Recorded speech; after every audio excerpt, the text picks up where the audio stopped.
Hey people, how's it going? Welcome to another video. Welcome to another Maiden related video, obviously. Today is another fun little ranking one. The other week I did ranking all of Maiden's opening songs, and then after that I did all of Maiden's closing songs, and now we're doing Iron Maiden's title tracks. We're going to take all the albums that have title tracks on them and put them from least favorite to favorite. Now, not every Iron Maiden album has a title track, so obviously we're not including Peace of Mind, we're not including X Factor, we're not including Virtual 11, and we're not including A Matter of Life and Death either, which is a shame because those albums are great. But, so we've got 13 out of 17. We've got 13 albums, title tracks to get through, so let's just get straight into it. But before we do, as always, let me know down below what your favorite title tracks are, and we'll get a conversation going, and it will be awesome fun. This might come as a laugh, but coming in at the bottom for me is the title track of the first album, Iron Maiden. I don't need to say it because I say it all the time. Iron Maiden is the best Maiden album. I'll say it and die on that hill very proudly. However, Iron Maiden, the song, is probably one of the weakest ones off that debut album. It's one of the weakest songs in my whole, and if you put all the songs in one pool, that would be, in the bottom half, definitely. It's a fun song, and I get that it's historic, and it closes every show ever since they were a pub band, but still, compared to what else is on the debut album, that song for me is just very, oh yeah, okay.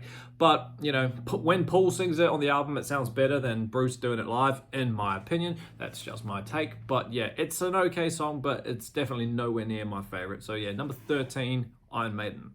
Number 12 is Brave New World. I don't get a kick out of this Brave New World song. The album Brave New World is pretty damn good, and it's a great 21st Century Maiden album. However, the title track Brave New World is not my favorite. I never liked it from when I first heard it. I first heard this song on the Death on the Road tour, on that DVD, and it's a great performance of everything. Don't get me wrong, but I didn't like Bruce's high register in the vocals, where how it just follows the cute little intro. Bam, bam, bam. It was a very highly sung song, a bit like No More Lies from Dance of Death. I don't like that either because of his register, but like the solos in it are pretty awesome, and so are the chorus as well. The chorus is a bit simple. It's just a Brave New World repeated over and over again. But nah, the harmony in it at the end is quite nice as well, if I've got that right.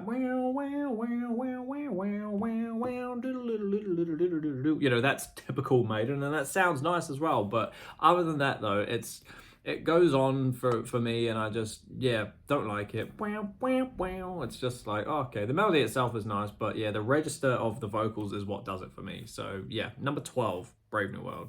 Number 11 is Satellite 15, The Final Frontier. Of course, I'm going to include this song because it's a title track, okay? The first half, yeah. Do we need it? Probably not. But if you look at it as a whole, it's obviously very spacey, but it fits the whole vibe of, like, it's a nice setup, you could say, because of like how futuristic and spacey the album The Final Frontier is, with the artwork and whatnot. So to have a spacey intro that matches it kind of like I don't want to say it has its place there because we could have done without it, but like it's an interesting touch, shall we say, to begin the album. But then after that, you actually get the song Final Frontier, and it's an all right song. It's nothing amazing. It's really, really simple, but it's fun nonetheless. The chorus is cool, and the lyrics in it are a bit, truthful and honest in terms of the whole, like, I've lived my life, I'll do it again. You can say it's a very self-aware song, but yeah, it's a very simple, it's kind of, is it AI Maiden? Not really, but it is very, like, follow the rule book of 4-minute single. Do you know what I mean? So yeah, it's okay, not amazing, but yeah, number 11, Final Frontier. Number 10 is the title track from their most recent album, Senjutsu. This is an 8-minute opener, so it's the opening song as well as the title track, and ominously, like, dramatically, I suppose it's kind of cool because it starts with the drums, kind of gives the vibe of like, oh, what's that? And then and then the chord comes in, brow, dun, dun, dun, dun, dun, dun, dun, dun, dun, dun, dun, kind of thing. You know, it's got that not gallop, but it's just very tension building, and oh, excuse me, and then Bruce's vocals comes in, echoing, warning, the sound of the drums. It's like, all right, cool. The chorus is kind of all right, which it's a slower song. It's a very mid-tempo song, I think. You know, it's very drawn out. Like I said, it's an 8-minute song, so it feels longer. It feels longer than it is. It's catchy enough though to be all right. However, the thing that holds it back from going higher, yeah, is that weird artificial keyboard sound, that little that, you know, that random little chime that comes out of nowhere that copies Bruce's melody. It's so weird, but it's I could have done without that, but still it's okay. It's not the worst song on the Senjutsu album, but yeah, it's all right. It's just middle tier really. So yeah, number 10, Senjutsu. Number 9 is No Prayer for the Dying. I weirdly enough, when I used to shit on this album, like when I would have this ranked all the way down the bottom, I would always praise the title track, being like it's the only good song off that album. So I've liked the title track of No Prayer for the Dying for quite a while because it's just a little bit nicer to listen to. You know, it's got a nice intro, quite beautiful and melodic, and it's calm, and it's a bit of lyrically it's quite deep as well. If you read the lyrics and listen to them, it's quite nice. And you know, the verses, it's is it the ballad off No Prayer for the Dying? It pretty much is, now that I think about it, because everything else off the No Prayer album is very like you know, it's kind of rough and ready. Do you know what I mean? And sorry, I've just got an update real quick. Let's pick a date tomorrow. Yep, tomorrow at midnight. Yeah, it's quite an upbeat. No, sorry, it's quite a rough and ready album. It's sort of back to roots Maiden-y after all the concept-y stuff that they did with Seventh Son and all the synthy stuff with Somewhere in Time and whatnot.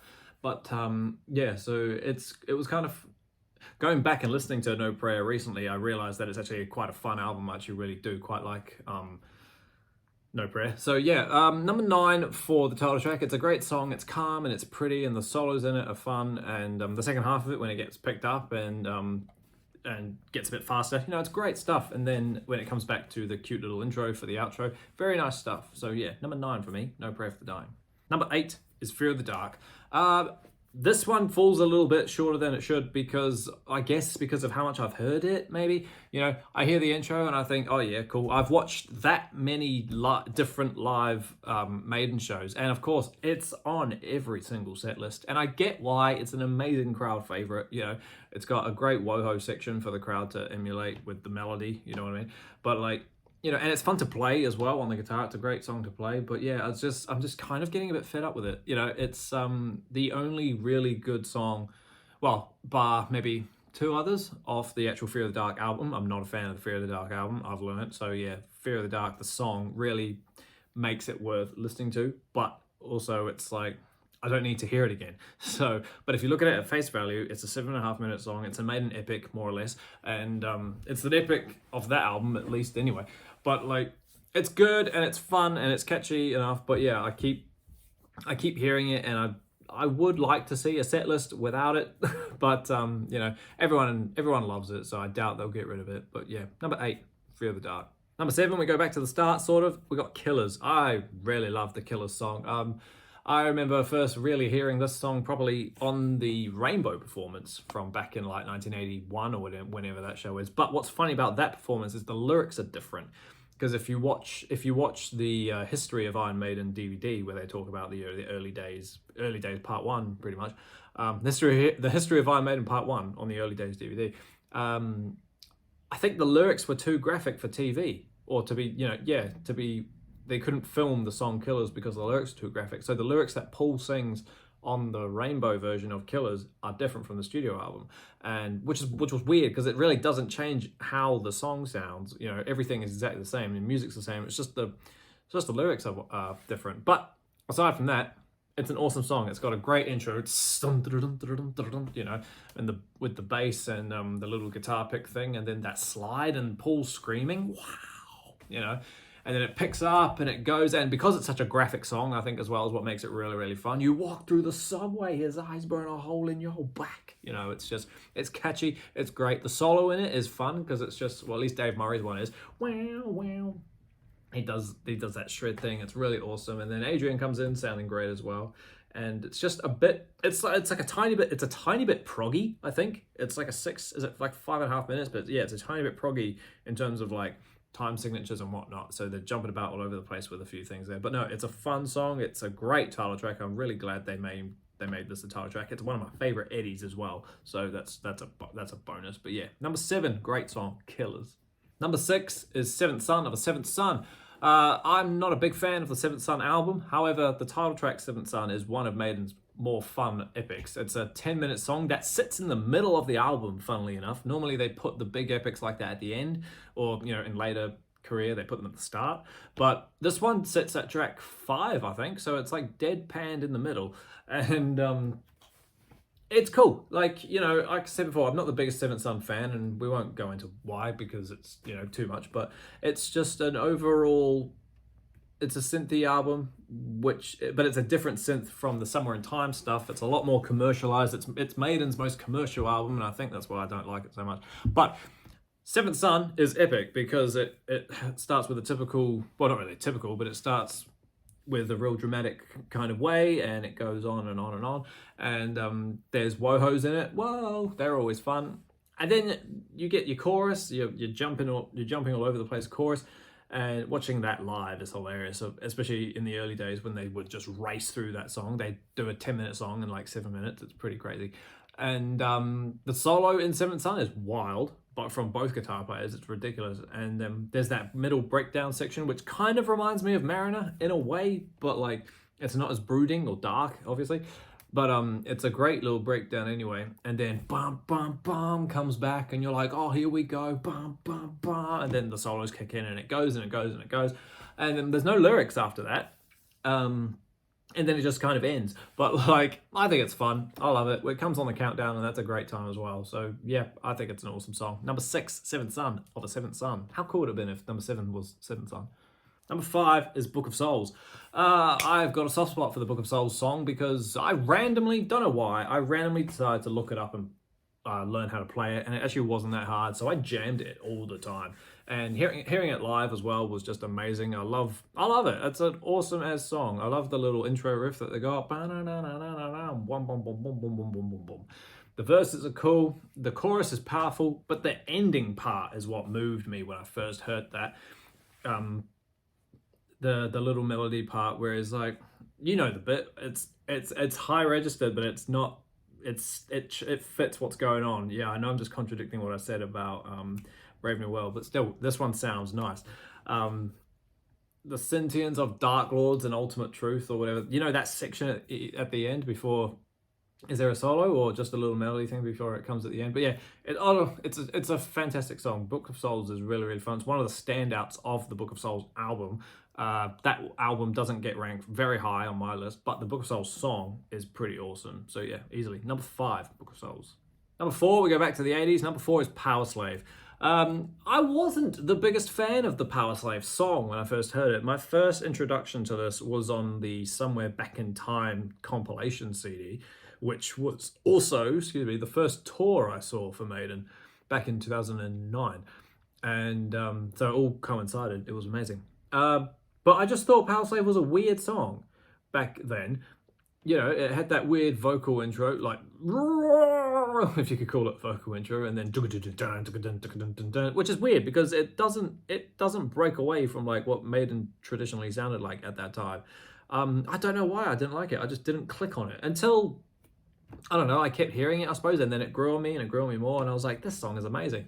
With that gallop intro riff that it's got, dun dun dun dun dun dun dun dun dun dun. That's always fun. The chorus is powerful. The solos in it are great. Dave Murray's got 2 solos. Adrian's got 1.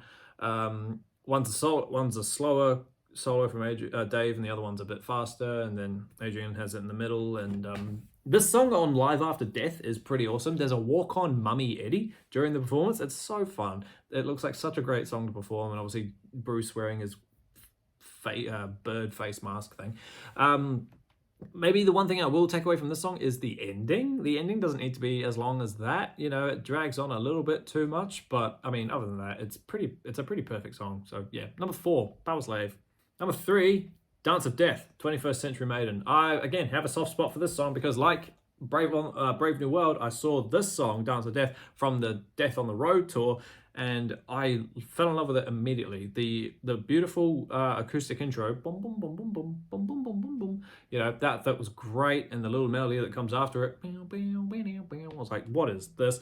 And then the Irish figure thing, that just sold it for me. I was like, great lord, this is amazing. The solos in it are awesome. There's the harmony part, the bridge harmony part. Whoa,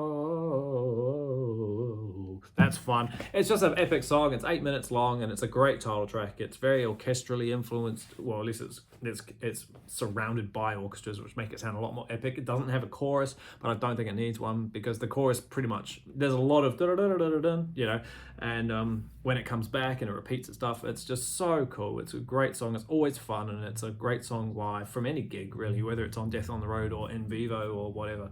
It's fantastic. So yeah, number 3, Dance of Death. Number 2 is a bit of a simple one. Number 2 is Number of the Beast. It's a fantastic title track. It's a fantastic song, full stop.